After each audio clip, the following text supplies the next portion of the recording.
This morning, it's a cold winter morning, and we're in the valley of Kidron. Above me here is where David's palace was. And as he looked down on the Kidron Valley, on the other side was the place where the burial of the kings and the people of that era were buried. And we are going to walk in the Kidron Valley today. This valley is the longest and the largest of the valleys that shape the city of Jerusalem. So, what does it mean, Kidron?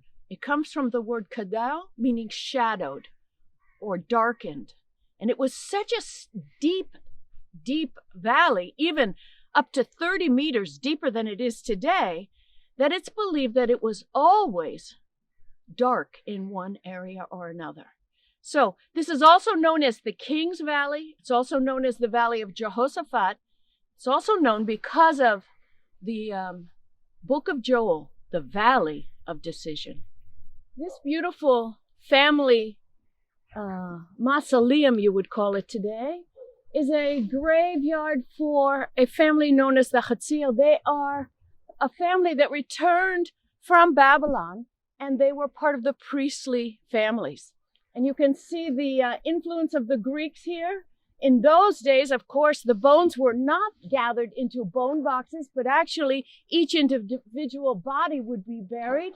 And we have an inscription here. And of all the monuments that we're going to see, this is the only one we're really sure of. We know that this is the Hatziel family grave. Behind me is a monument which is known as Zachariah's grave. The funny thing about it is not a grave.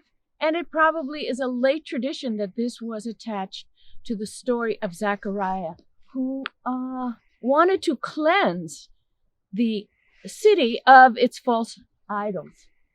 What we see here is a pyramid-shaped roof, and the Ionic capitals, of course, are Greek.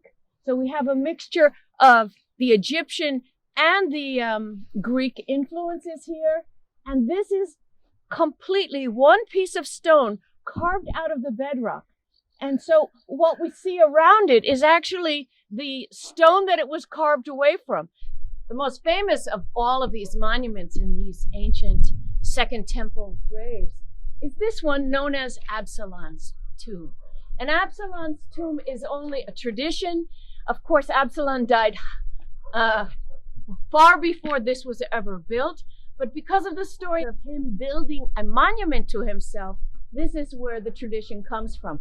And what we see is the bottom part of the grave is actually solid rock, and it was built like the others out of the bedrock here. Above it are the ashlars, and that is the area that you would have had the burial halfway up, and then the monument, which is built above it, the amazing rooftop. So this is known as Absalom's grave. It's dated to about 100 AD. And you can see that there's a big hole right in the center there. And that's because during the Byzantine period, some of the monks wanting to get close to God broke into the monument and lived in there. Can you imagine such a thing? Just behind this monument to Absalom, we have actually my favorite of all of these. And this is known as Jehoshaphat's grave.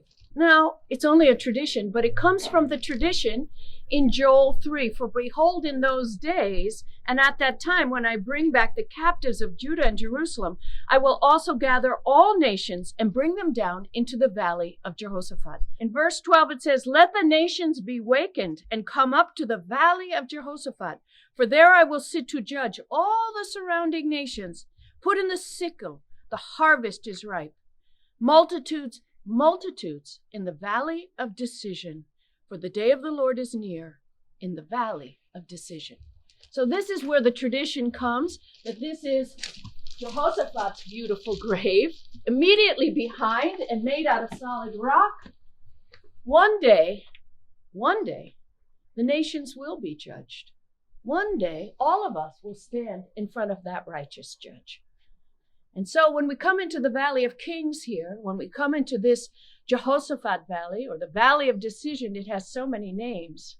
The Kidron Valley, let us remember that everything will be accounted for one day, in that day, the day of his coming.